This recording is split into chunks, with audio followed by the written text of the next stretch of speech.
You see the price of eggs lately? I went to the store yesterday and almost had to finance a dozen grade A's. Down here in the South, we don't need economists to tell us we're broke. We got to say that. And unlike the economy, these actually make sense. Now, there's broke, and then there's Southern broke. We turn poverty into poetry. You know the type, the guy who hadn't seen a dollar bill since Nixon was in office. He's so poor he can't afford to pay attention. That's bad. When you're too broke to even listen, you're in trouble. I got a nephew like that.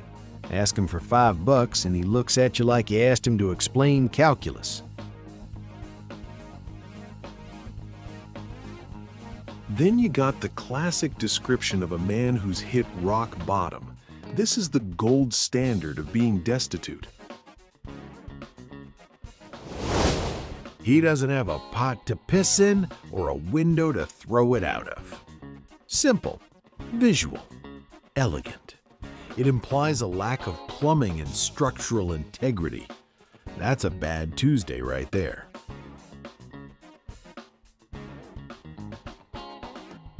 And for those folks just scraping by, trying to make ends meet.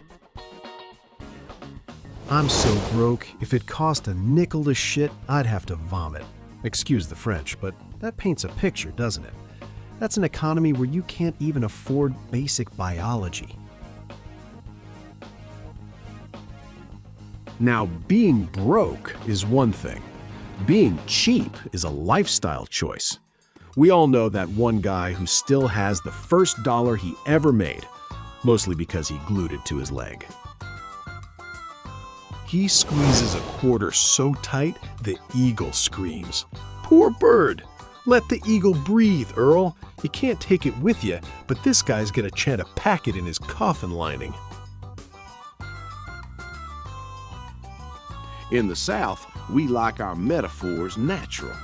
If a man won't buy a round of iced tea on a 100-degree day, we say, he's tighter than the bark on a tree, and about as warm and fuzzy to talk to as well.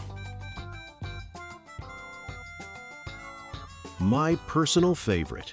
It implies a physical disability caused by greed. He's got deep pockets but short arms. It's a terrible affliction. Usually flares up right when the check comes. Amazing how that works.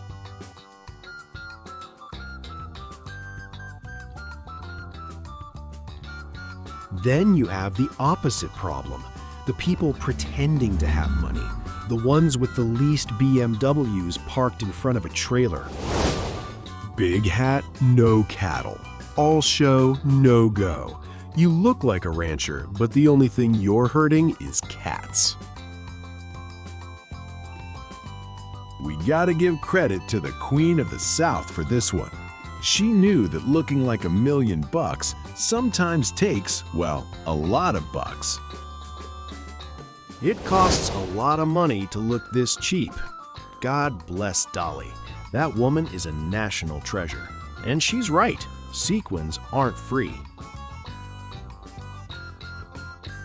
But at the end of the day, whether you're squeezing nickels or throwing them away, there's one truth every Southern grandma knows. Shrouds don't have pockets. Grim?